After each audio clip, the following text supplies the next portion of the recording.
Okay, so welcome. I'm Dr. Chelsea Haig, and today we're talking about managing big feelings. Now, managing big feelings, I think, is especially important right now during the pandemic. I work with a lot of families who have been telling me lately that things have just been really challenging. So before we start, I just want to say I'm a mom, just like many of you. I've got three kids, and this work emerges both from my experience as a mom. I used to be a professor of social emotional learning, and I thought that when I had children, like I would have it down. um, Famous last words, right? Needless to say, when I had my kids, I was like, I know all the theories. I have no idea what to do when my children are fighting over spoon, whatever. I'll just be letting people in as they arrive. Um, and so that I use to work with my children. They come from my research in social emotional learning, and they also come from my work with my mom. So, my mom is also a PhD in early childhood mental health, and we have created these things together. It was pretty funny. I was working at Stanford as a professor when I started this organization, and it was like, all those years of experience, all that education, and I still really needed help from my mom in order to figure things out with my own kids. Which is all to say, I'm just like you guys, just like trying to find another 5 minutes of sleep all the time. And I will say that when I work with people with these tools, sometimes it's like pretty tricky, and bringing down the stress levels, and we're going to talk about stress in just a second, is really critical to creating cultures of calm in your home. And what I find is that most of the time folks, and I've had this experience too, just don't know what to say. So it's like you want to parent positively, you want to build the relationship and help your child cooperate, and it feels like it's not working, right? You're doing all the things and it's not working. And so that's what this is. That's what we're kind of talking about today. So let's talk about what big feelings are and sort of what they look like. So when I say we're talking about big feelings, I am talking about kicking, hitting, running away, fighting with siblings, tattling. I'm also talking about disengagement. So that could be, sorry, I'm just going to let this person in. Um, Disengagement could be like running away, it could be hiding, it could be refusing to engage. So I would love to hear in the comments, what are the big feelings that you are struggling with your children in your home? Go ahead and let me know what those are. Well, for those of you who are just hopping in right now, we are just talking about big feelings and what big feelings you deal with in your own homes right now. So many of us are dealing with like kicking, hitting, screaming, crying, biting, fighting, refusing. Maybe you are dealing with your own big feelings because you asked your child to do something 17 times and they don't do it, or they're ignoring you. Those all kind of count. So I'm going to hop over here and look and see what people are saying. Yeah, so running your way to your room, ignoring. So those are both kind of the disengagement sorts of big feelings and tricky to deal with. Certainly we want to deal with them, right, so that our kids know how to build their resiliency and come back to us. Asking if we still love her. Kicking, biting, eye scratching. Yeah, these are tough behaviors, and I think, I see a lot of repetition. I see some nodding heads of those of you who have your video on. So just knowing that these are things that we're all dealing with. Running away, screaming, hitting mom or dad, also hitting siblings, hitting nannies. These are all definitely big feelings. Um, Great. So yeah, thanks so much for sharing those. I know sometimes it's hard to sort of say what it is that's going on within our families, especially in a group of people we don't know. So just thank you for being vulnerable, and knowing that many of us are dealing with the same kinds of things. So all of these behaviors um, are stress behaviors. Okay, so I know sometimes that's pretty hard for parents to hear that these tricky behaviors, running away, yelling, hitting, screaming, biting, are stress behaviors. And what's important about stress is that when we think about what stress is, it's really anything that gets in the way of cooperation, literally anything. Okay, so it could be like for some children, stress might be the buzzing lights if you've got fluorescent lights and they're really sensitive to that. For other children, it might be Zoom school, having to sit in a chair and look at a teacher through a screen, or being unable to manipulate the buttons on a computer. For other children, it might be that they need more attention or they experience a lot of auditory chaos if there's other children in the room and parents talking to each other and siblings around or the TV on. Okay, so and then you can probably also think about what the other things are. So those are some of the less obvious ones. More obvious stress causers might be playing with a toy and having a sibling take it. Getting a necklace and having there be three kids and only one kid gets to wear the necklace. Maybe you told your sister she could borrow it and then she doesn't want to give it back. So those kinds of things are also stress. So when we think about stress, it's really, truly anything, literally anything that gets in the way of cooperation. So know that all those big feelings that we just named, biting, hitting, kicking, all of that stuff, running away, fighting with siblings, is caused by stress. And what our kids need is for us to stay connected through that. I know that can be tricky to hear too, but like what happens when our kids say they run away, or maybe we put them in timeout, and or we send them to their room or to a thinking chair, which is sort of the same thing as timeout. What happens is that they don't have an adult partner to help them re-regulate, to help them learn the resiliency that they need, because that's all we want, right? That's the money for them. They're going to get upset in their life. I want them to be able to be upset and then come back. But in order to do that, they've got to be in relationship. And so we're going to talk about a couple of tools. We're going to talk about one tool specifically to build the relationship during these moments. And then we're going to talk about how to really get kids to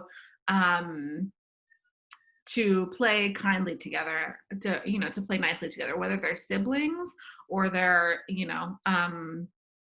kids who are in a pod together or at a preschool. Okay. So before we get there, one of the fundamental concepts that we work with is co-regulation.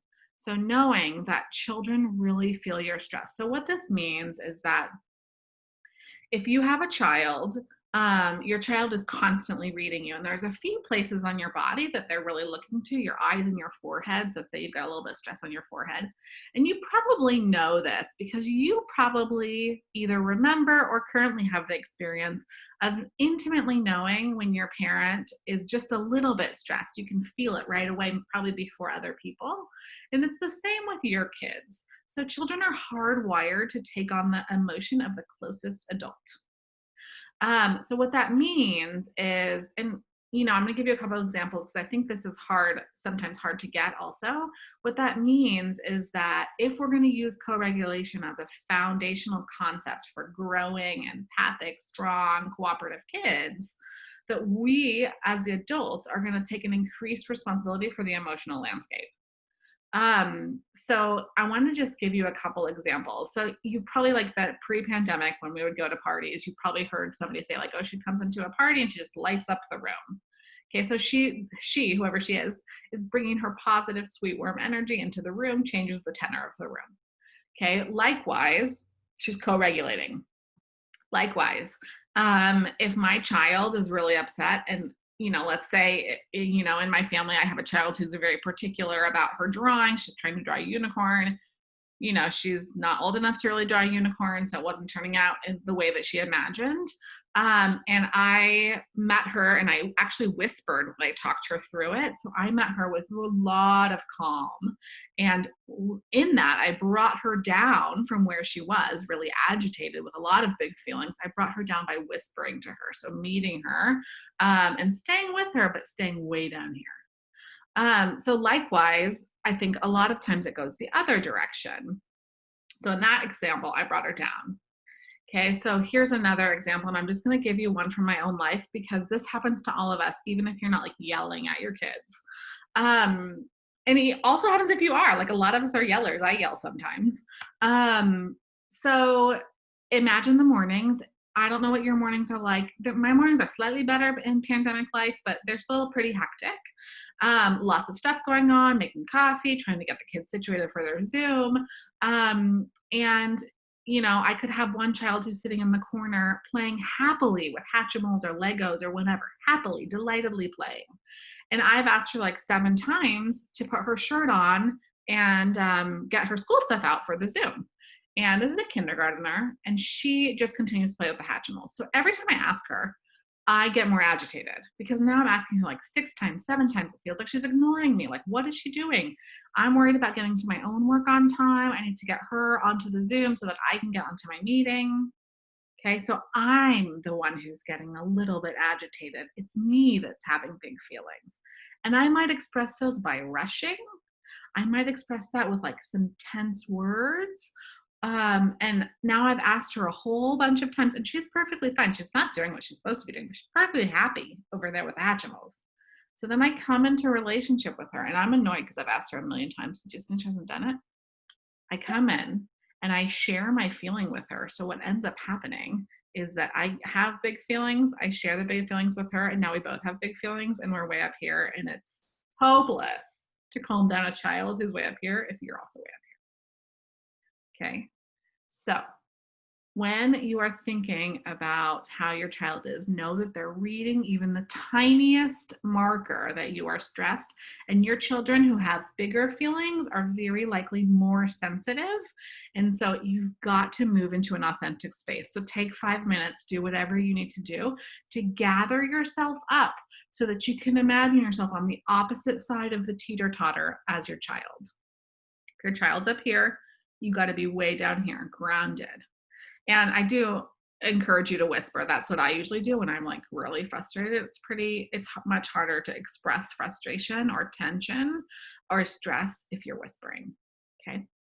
So that's kind of, that's the basis of where we're going. Now, if you have a child who somebody said that, they had a child who was running and hiding.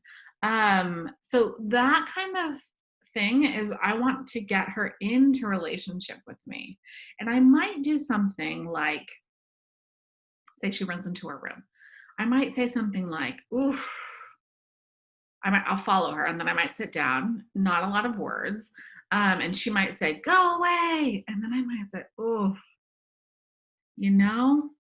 hold on, I'm just gonna let this person in. You know, I can tell it's really tricky. Do you want me to go this far away or this far away? And then maybe she's going to say, I want you to never go. I want you to go to the other side of the world or go away or, whatever she's going to say. And I'm going to say, that's too tricky. I can go this far away or this far away. So I'm whispering, I'm bringing the sense of calm, and then I'm going to wait. Now, when she re-engages, because she will, you might have to wait for a little while, but when she re-engages, I'm going to praise her so warmly. I see you're ready to come back. Let's go. We're going to go back out to lunch or to play or to whatever we were doing. Not a lot of comments about the behavior that's just happened, just like warm praise around re-engagement. And now let's go. I got you. I know you're going to know how to do it. Okay, so when you think about praise, oftentimes parents will say, why are you talking to me about praise? I praise my child all the time, and this is still happening. And what I want to say to you is that if there was enough praise, this stuff would be happening less. And the research on this, so I come from a research background, so I really like to look at what the data is. When we put cameras and audio recorders in people's homes and also in classrooms, in the homes of folks who say like, yes, we're doing positive reinforcement, lots of praise, what we learn is that about 80% on average of the words the children hear are correction or direction. So just let that sink in for a second. And I'm going to tell you how I make the shift for my own self, and I do it just in small spurts. Um, 80%. So just imagine what it would be like to be a kid, and for most of the things that the adult near you says is a direction or correction. So that's like set the table, stop hitting your brother. It's time for this, la la la, la, directions. Now you have to do this. No, it's not that. Like, don't spill the flour, all that kind of stuff. Okay, all of those directions and corrections more so than directions, but both of them kind of activate our fight flight response, right? It makes it harder for our prefrontal cortex to stay online. That's where all your thinking lives. That's what you need to learn. And so I really want you to think about building the relationship with praise. We want to shift the tenor. So instead of 80% correction and direction, I want to be like closer to 80% praise, 20% correction and direction. So in order for praise to be effective, this is all research based. So I didn't pull this out of anywhere. This is based in the research. It needs to be frequent, and it needs to be 100 times a day or more. So a lot of times people will say, but if I praise my child too much, they're going to be spoiled. And there's no evidence that that is true. There is evidence that you want to be careful about how you praise. And you may be familiar with Carol Dweck's work on growth mindset. That's kind of the popularized version of that. So we're going to talk about how to praise so that you get effective behavioral support instead of, some of the yucky stuff. Okay, so 100 times a day. If your child is home with you all the time, that's like 10 times an hour. Okay, if they take naps, it's more.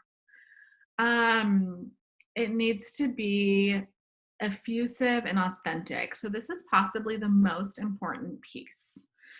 If your praise is inauthentic, your child, be they 18 months or 10 or 18 or 4, is going to read your inauthenticity, and it's going to blow up at you. Okay, so in just a second, we're going to talk about one strategy for doing really authentic praise.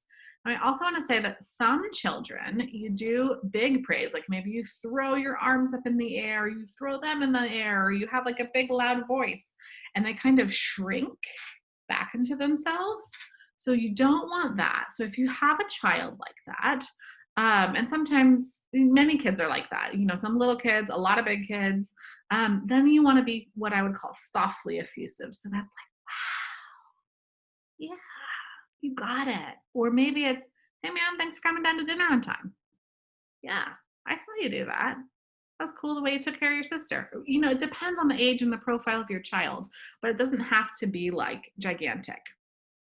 Now, one of the most important pieces that kind of speaks to the concerns that a lot of parents have about too much praise is that we want praise to be specific.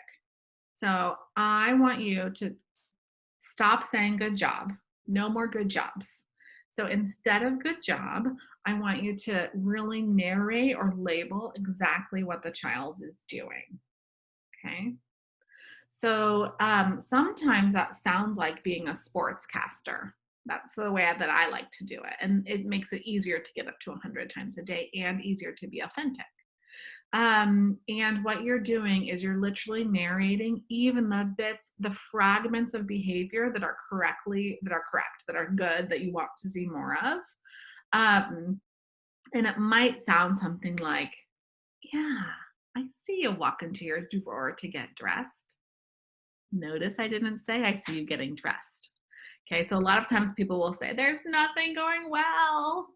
There's nothing to praise. And in those moments, I just want you to praise the shards.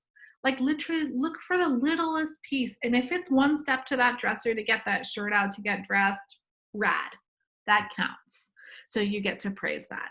If it's looking kindly at brother, fine. Praise that. I want you to make sure that your praise is always immediate. So within 2 seconds and in close proximity. So hugging distance. So that means you kind of already have to be in it, right? You have to already maybe be engaged with your children to give praise that is that immediate and that close. And then you want to seal it with touch. So you'll have to play with this for your particular children. A lot of kids like really deep pressure. Some kids who tend toward sort of under arousal might like creeping fingers or some softer pressure, pat on the back, high five. You do want to give touch that is not going to interrupt the activity.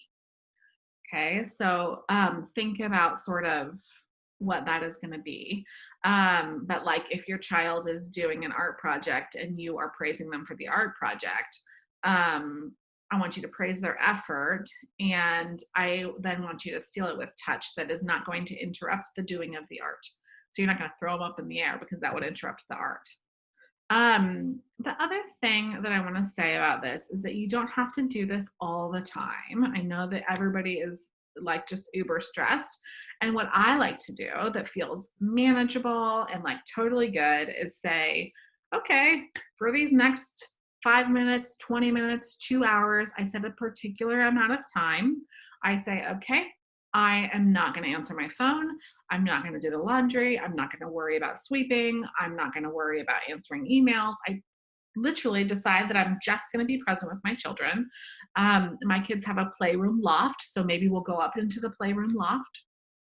And for that period of time, and I usually put a timer on it for myself, I just really focus on letting correction and direction fall to 20% and letting praise go to 80%. So you see how it's not like I'm asking you to do this 100% of the time, but I am telling you that in order to get your child to behave, they need this kind of 80-20 ratio on a regular basis in short spurts. It is the quality of your presence and the quality of your praise that matters more than the quantity in these moments. So I would super encourage you to do this. Sometimes I tell parents, just do like a special 5 minutes. For 5 minutes, let everything, anybody can take 5 minutes. Like you can say, okay, I'm going to do this for 5 minutes. Then for the next 55, you're going to do whatever. And I'm going to work, or I'm going to do dishes or whatever you need to do. Feed the baby. So really encouraging you to do that. And if you have any questions or stuff comes up, you're welcome to put them in the chat. We'll have a little bit of time, about 15 minutes at the end, just to have a conversation. Now, for those of you who have children who are highly sensitive or who are reading a lot, registering a lot in their environment, perhaps over-registering stuff in their environment, sometimes what our children need is to feel felt. Okay, so say you have a child who's done something that's provocative or not okay. Before moving to any kind of consequences or discussion or anything like that, especially if they're agitated, I want them to come into relationship with me. So thinking back to that teeter-totter, right? So if they're up here and maybe I'm up here because they did something that I'm like not super thrilled about, I'm going to bring myself down first. And then I'm going to bring the child into relationship with me. So I'm going to do that by getting really quiet, really connecting. And I'm going to use the 3 yeses to help them feel felt so that they can move through the situation. I'm going to give you an example of just a second.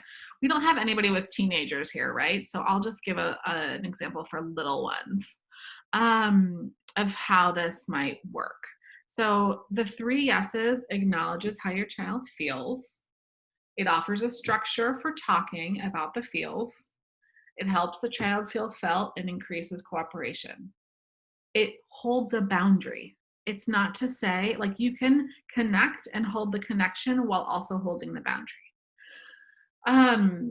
So I have 3 children, and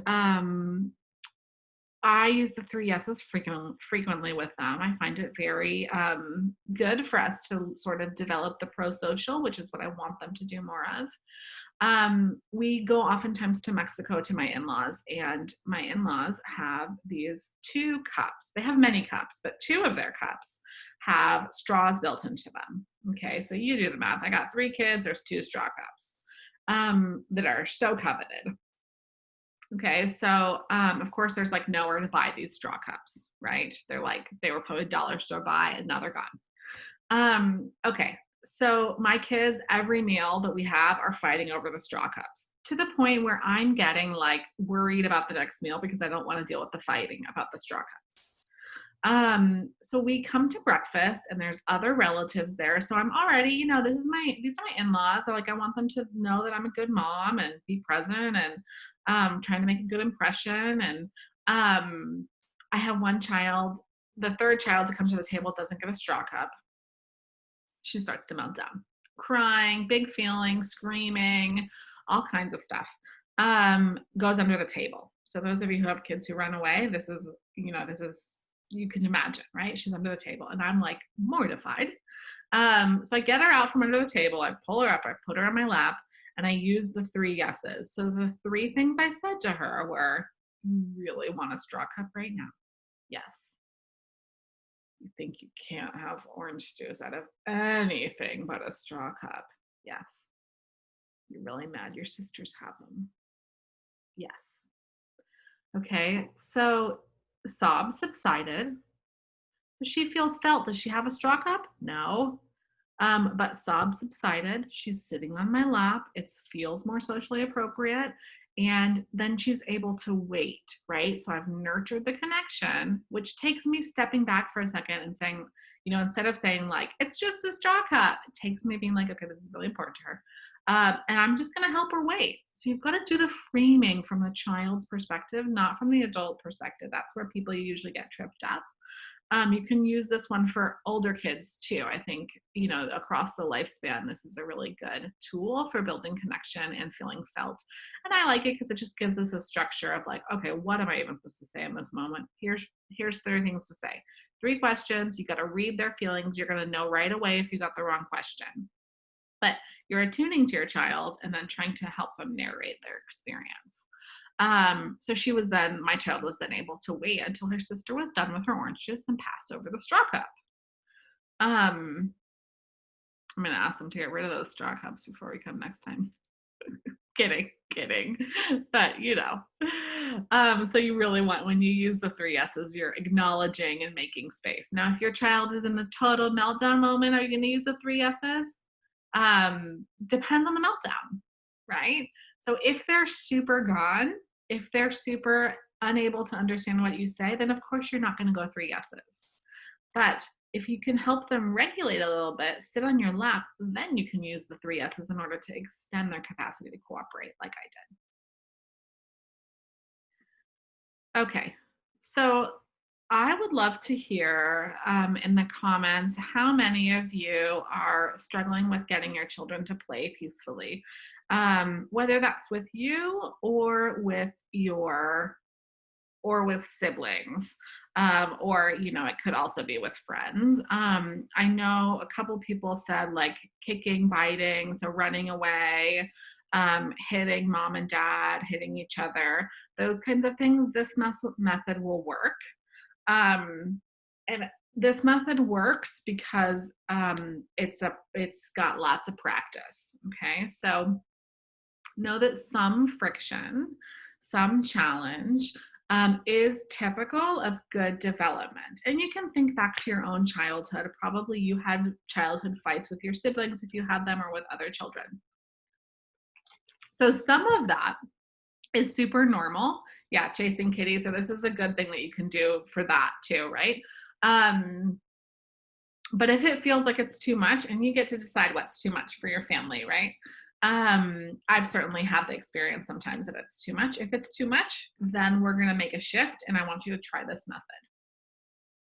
So if you've got multiple kids in the mix, I want you to treat them as a unit. Okay, so I've got 3. I'm going to treat the 3 of them as a unit. So what that means is I'm not going to single one out by saying something like, oh, I see Sienna picking up. Okay. Do you hear how that sounds in my voice? I'm not really saying it to Sienna. I'm saying it so that the other 2 start doing it. And they all know, everybody knows. It's not a secret. So I want to treat them as a single unit. And I might even say something like, I see us all picking up. Even if Sienna's only the one who's doing it, 9 times out of 10, if you're more authentic like that, the other 2 are going to join in. Okay, so we're going to treat them as a single unit for the purpose of this experiment. So I want you to do some planning first, okay? Single unit, and then we're going to pick a positive opposite. Now, a positive opposite is a direction that does not involve the words no, not, or don't. So, what we're doing with a positive opposite is we're going to give them a frame for how we want them to be. So, it might be like spend time together nicely. It might be everybody gets a turn. It might be trains stay on the track. It might be we pet Kitty from only on her back or from, from neck to tail or, what, something like that. So notice that none of those are like playing together nicely means not hitting, or you can't grab things or chase it, none of them say what you can't do. They only say what you can do. So that's super important. Make it simple. One positive opposite. Everybody here has got really little ones. So a single positive opposite. Do not get complicated. Let them know we're going to, and then say your positive opposite. So we're going to play together with cars. Everyone's going to get a turn. And we're going to do it for 3 minutes or 2 minutes. Okay. We're going to give them tons of praise during this time. So we're practicing playing together. Okay. Kids really do have to learn how to play together. So let them know. Let them know, like, this is a practice. We're just practicing, okay? It takes the pressure off. Like, we're going to practice. Choose a time when everybody feels good. So I have one child who's a super early riser, and she is pretty much toast by 6 p.m. So I'm not going to do this after dinner if I have that child in the mix. So it's super important to pick a time that you think is going to work for all of your children. It's going to be specific to your particular kids. And then I would set a timer, and you're going to remind them your positive opposite. Playing together. We're going to play together. You think we can do it for 2 minutes or 3 minutes? We're going to practice playing together for 3 minutes. That means taking turns. And then if they succeed, so much praise. Wow, you did it for 3 minutes. That's so cool. I really saw you sharing those toys. Everybody had a turn. Okay, but here's the deal. We're practicing, and like sometimes when you practice, it doesn't work out. And I want your kids to tolerate when it doesn't work out. So if it doesn't work out, it's like, oof, you're gonna stop it immediately. Oof, that was too tricky. We can try again tomorrow or this afternoon. Okay, so you have to sort of gauge the amount of time your kids can tolerate in terms of trying again. Once your kids are 5, 6, 7, they can wait until tomorrow. If you have younger kids, you might say we can try again this afternoon or in a couple hours. You don't have to stretch it maybe all the way till tomorrow. So sometimes what will happen is that they try to do it. It's a practice. They don't succeed. Okay. Now we're going to try again tomorrow. You say it's too tricky, and then they're going to say, oh no, we really want to do it. La, la, la, let us try, let us try. And then I might say, oh, you want to try again? Trying again means positive opposite. Everybody gets a turn. So notice throughout this whole thing, I'm not saying you can't try again because you were grabbing the trains from her. Okay, so I'm just saying like the positive thing with total confidence. Like, I know you're going to be able to do it. Like probably tomorrow you're going to be a day older and you can totally do it. So you're nurturing that sense of confidence, and also like it's no worries for you if they can't do it today. It's all good. It's totally fine. So maintaining that kind of lightness around what's happening, but holding the boundary, we'll try again tomorrow, is super important. Now, when you think about how long you're going to do it for, you want to really pick a time that you think your kids can achieve. So I like to start with like 1 or 2 minutes, but if you don't think your kids can play together for 1 or 2 minutes, then start for less time. And you're looking to get in there and heap on the praise prior to anything getting tricky. So you're probably going to have to be in the mix, especially if you've got kids who are just getting really, really having a really challenging time. Now you can do this method also with playing with mama if there's fighting around mommy. You can do it around, playing with pets. So we're going to practice petting kitty. I think you can do it. Petting kitty, being with kitty means that when kitty gets up to go, we say, bye bye, kitty. Okay. Or playing with kitty means we touch kitty's, we go from head to tail. Okay. So giving the child a lot of praise for when it works and the super clear parameters. Then, a lot of people say to me, this sounds great, but there's no way I can do this in my real life. And I want to say to you, yes, you can. I just actually had a family come through with 6 kids, both parents, full-time teachers, and they're doing it. It takes something though. I do it with 3 kids who are all within 18 months of each other. Okay, but it takes something. And I think what it takes is slowing down and nurturing your own heart. So it's both. You've got to take care of yourself so you have the capacity to use the tools. And then you've got to focus on learning the tools and being open and willing to trying things that feel like they haven't worked in the past, or that seem like they're not going to work. And I can't stress enough how much parenting this way is only going to work if you take care of yourself. Now, I have one mom who says to me, what I need to take care of myself is a hot cup of coffee that I can drink sitting down every morning. Okay, cool.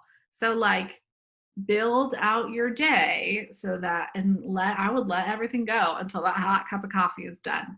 Because if you are not regulated and taking care of yourself, you cannot meet your children to build this kind of resiliency. What I will say is that over time, as parenting this way becomes a way of being for you, and it does, this happens for everybody that I've worked with. As that happens, it gets a lot easier, right? So there's a learning curve. And that's why, when I work with people, that's why we meet so frequently, right? So we help each other figure it out. And then it gets a lot easier because you have the tools, you know what to say, you have got the skills, and it feels a little bit more even, and your kids are more regulated. You feel more competent. They feel more competent. You parent better because you feel more competent. So just really making sure you're getting that for yourself. And then the last thing I'll say before we just open this up for conversation, and you're welcome to unmute yourself and we can talk about whatever particular challenges you're having, is that there's a number of courses launching this month. I've got 2 spots left in my Sunday afternoon guiding cooperation course, which is 12 weeks. The way that we work together in those is that you're in a cohort of people with similarly aged children, and you you learn the tools, I guide you, and you bring in videos of you practicing the tools. So say like today, we talked about the 3 yeses and praise. You're gonna go this next week, I'm gonna send you a lecture to watch and some other resources. And then you're gonna practice giving your child praise, and you're gonna practice doing the 3 yeses. And then you're gonna come back to me and you're gonna show me a short video of you practicing with your child. And those videos are just gold because they really help us figure out 2 things. One, what is the small shift that you need to make in your language and the setup, and whatever's happening, and how, in the timing is often an issue, that's going to have a big impact. And I will say it is almost always a small shift that has a big impact. So that, make sure that you are, we work together to look at the videos, and then we make those small tweaks. And then being part of a group is just really lovely. I also am going to run a course for real littles. So that's birth to 5-year-olds. The signature regular course is good for, I would say, probably 2 to 10. So those of you who have real little ones, I think there's 4 spots left, maybe 5 even, in the Real Littles course that will launch in February. And it's lovely. Some of those families are dealing with you know, multiple kids, but really want to focus on the little one, like for whatever reason, right? So it'll just be nice to have that kind of a little baby group. It's gonna be fun. Same kind of format that I just described with the videos. Some people say, hey, no, I just want to do this one-on-one. I want to focus real particularly on my own child. And we say, okay, let's do it. Whether you do it one-on-one or in a group, we like get to know your child through the videos. We talk about brain systems. We figure out like, okay, this child is operating from this brain system. So you're going to use this tool, or this tool. That child is operating from a different brain system. And so don't use these tools, use this one, right? And that comes over time of getting to know each of your children. And then some people say, you know, I don't want to do this group thing. I don't need any guidance. I just need the tools. And for those of you who are in that camp, you are welcome to access all of it through a DIY sort of format on our website. I hope you'll also join us in our free Facebook group. And if you need anything, you can always email me. I do complimentary consults. So if you're wondering, like, is this the thing for me? Is this the right parenting approach? Like, is this going to work? La, la, la. Yeah, I'm happy to do a consult. You can sign up for that on the website. So I would love to just hear what's coming up for people. You can go ahead and unmute yourselves. We've got about 17 minutes before we have to wrap up. Yeah, I'd love to hear what's coming up for you, what your thoughts are, what you would like help with. Questions, concerns, worries.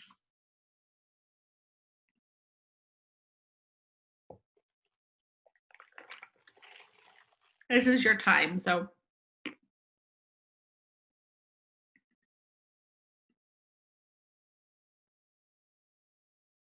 Sure, we've got some. You can put them in the chat. I have a question. Yeah, go ahead. Hi. What would you suggest? I have a 4-year-old and a 2-year-old, and my 4-year-old just wants nothing to do with the 2-year-old. Like, does not even acknowledge that he like exists. And I don't want to be too like. There's a lot of reasons for that, I think, but I don't want to like pressure them to play together, like, or pressure them like, go give your brother a kiss or go play with him. So I don't know how to. I think a lot of it's coming from like he's not getting enough one-on-one time and enough, you know, like he's not feeling secure and all that stuff. So I think that would be the first step. But are there any other like little tools to get him to just like acknowledge that he has a brother? Yeah, I would totally use this method. I would say like we're gonna play together for 2 minutes. And I might pick a cooperative game. I don't know if you've come across those, but cooperative games are games that have no winner. So like Snail's Pace Race is a good one for 2 and 4-year-olds, or Okay. Hoot Owl Hoot is another good one. And I would say like we're gonna just practice playing this game. We're gonna practice all 3 of us together for 2 minutes. I don't know. You think we can do it? So when you do I would pick an activity like that is necessarily collaborative. And I would practice playing it, doing exactly this. So if it's like maybe the positive opposite is everybody gets a turn. Okay, gotcha. So something more than like, here's a bunch of blocks, let's all just play. It should be something more. You could do blocks too. It's just not as like obviously sort of collaborative. So you might say, like, if I was going to do blocks, I might design it in a way that it would be collaborative. Like I might say the positive opposite might be we take turns putting blocks on our tower, and maybe we're going to build the highest possible tower. Okay. Okay. Cool. Thank you. Say Hoot Owl Hoot. And what was the other one? Snail's Pace Race. Okay. That's a really good one because it's, you know, they're just going to help each other sort of get all the snails to what the end of the board game. There's also, I mean, if you just Google collaborative games for toddlers or preschoolers, there'll be lots that come up. Okay, cool. Thank you. Yeah.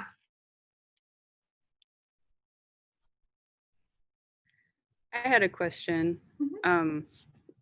So first of all, I really appreciate this your advice, and I think that what you're suggesting, I could see this helping in many situations. For me, I have a 2-year-old, and I was just curious what you do in situations that seem more like immediately dangerous. Like can you still stay positive if, say, your child is like trying to grab a knife, or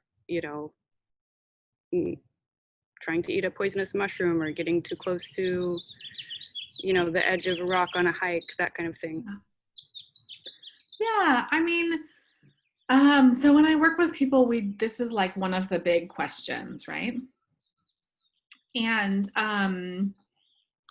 when we do a whole week on positive opposites, and yeah, people are always like, but when can I say no? And it's really like never. And so here, like, especially for you with a 2-year-old, so no, the concept of no and not doesn't typically develop until like about 2.5. And so that said, people then will say, but my 2-year-old totally understands no. Like I tell them no and they stop doing the thing. And most of the time they're responding to your tone, not to the language. And so the way to know that is to sort of give a 2-year-old, and your 2-year-old may have developed this, but I would be surprised unless they're like closer to 2.5 or 3. Is to take like 2 pens or 2 spoons that are different colors and say, in your just like calmest, nicest voice, give me the one that is not blue. And kids who have not yet developed the concept of no, not, or don't are going to give you the blue one every time, even though you just said, give me the one that's not blue.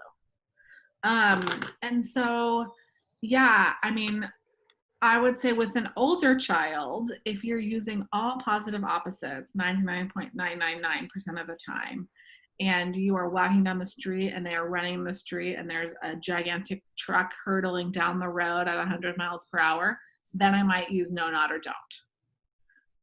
But the moments that I would do that are not everyday moments. And I would probably do a lot of priming. Like if I was going to go on a hike and there was a cliff edge, I might say like, this is going to be kind of a tricky hike because there's an edge. So the whole time we're together, we're going to stay on this side of mom, or we're going to always hold hands, or give them the positive opposite so they know what to do. And the same, if a child picks up a knife or like some other dangerous item, I might say, oh, knives stay on counter, right? I'm going to be right there and remove the knife, but I'm going to give them the language that is knives stay on counter, or mushrooms stay in ground, or whatever the thing that I want them to do is.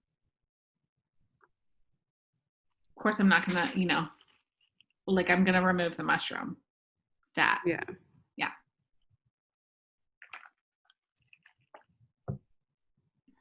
How do you think that would work with your little one? I will definitely try it. I feel like it's always in these situations where I'm like telling her not to do something, that's when she gets upset and starts to try to hit me. Yeah. It's just like whenever I tell her like that she can't do something is when she's immediately upset. But maybe if I try to phrase it in a more positive way, maybe she won't be so upset. I'm not sure. Yeah. So, no, not, and don't like have the effect, and probably also a little bit of tone, of activating the part of the brain that controls fight and flight and freeze. And so when you give the positive language, we're just increasing the child's capacity to know what they should do, and thus to cooperate. It's easier to comply. It's easier to do the thing. And I'll just say, an example of this from my own life, this from before I had kids. I had a niece who was like maybe 3 or 4. And I was like throwing her up in the air, and we were like playing like very bouncy.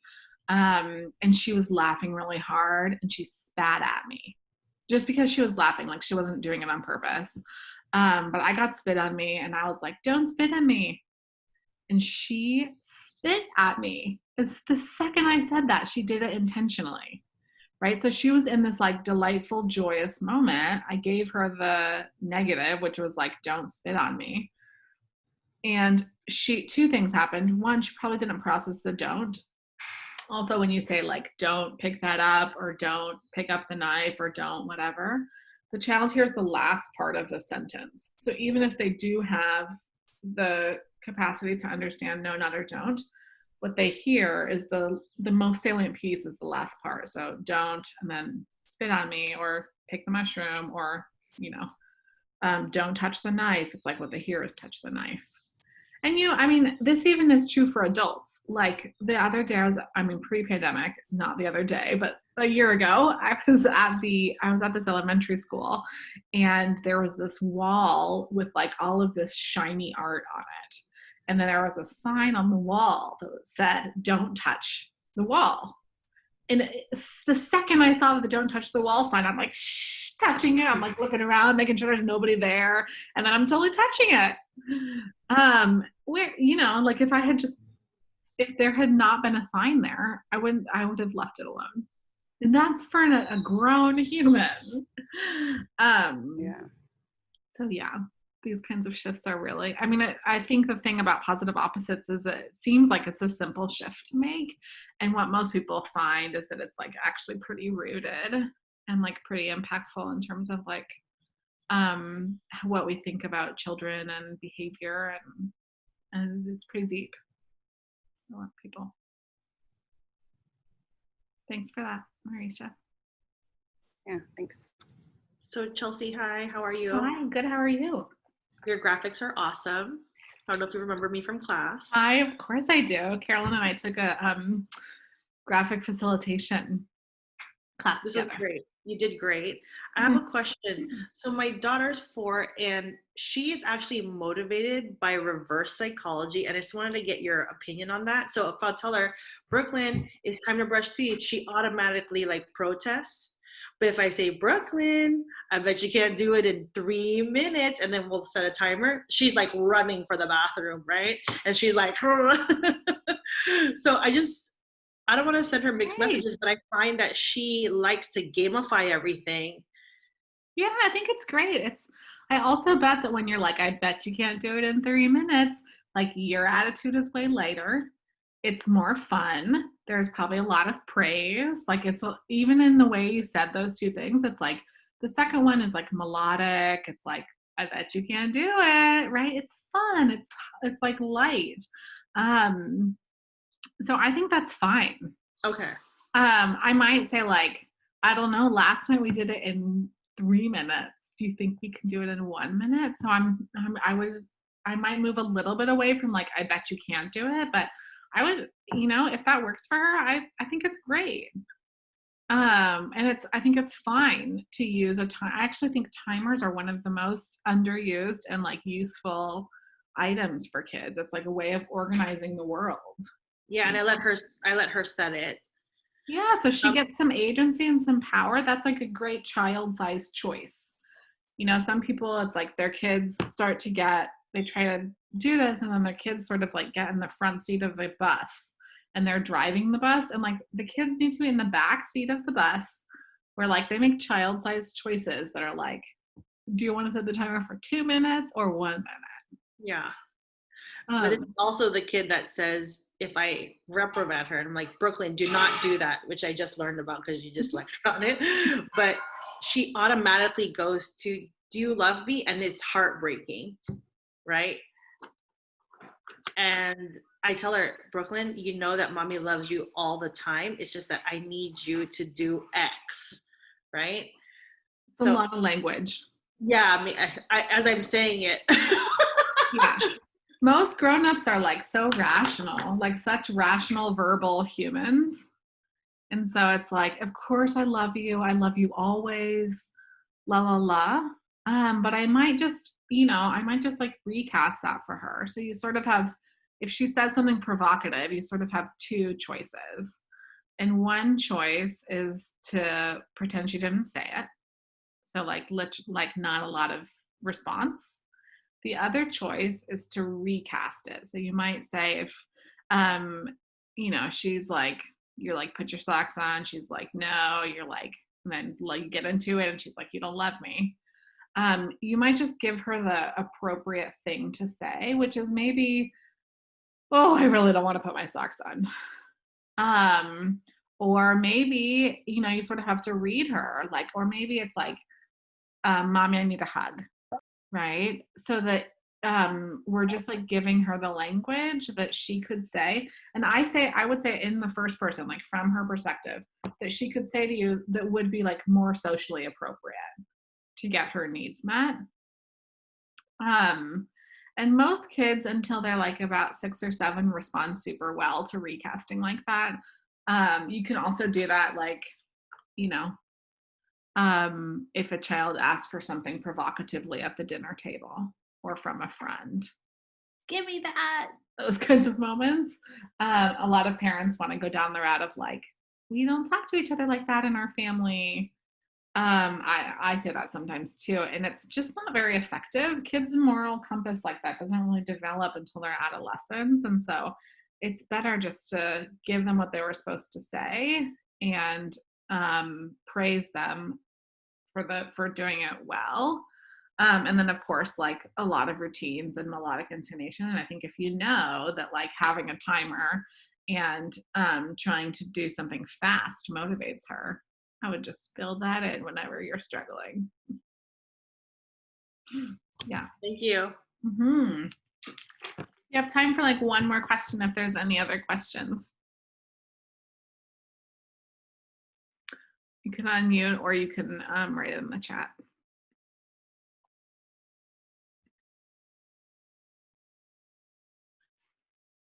Okay, my dears. Well, it was wonderful to spend a little bit of time together this afternoon. I will send you, I'll email a copy of this video out in case you'd like to return to it or return to the slides. If you are not already in the Facebook group, I would definitely hop in there. That's really free, and there's lots of good conversations happening there. I'll also send you out a link if you would like to our free pandemic parenting course. It's like 6 hours, or it's 6 modules. They're probably not an hour each, but that you can use right away if that's something that you are interested in, and would love to see any of you who want it in any of our courses in the next couple of weeks. Thank you all. Thank you. Nice to meet you. You Bye. too. Have a wonderful rest of your day, folks. Thanks. Bye-bye. Thank you.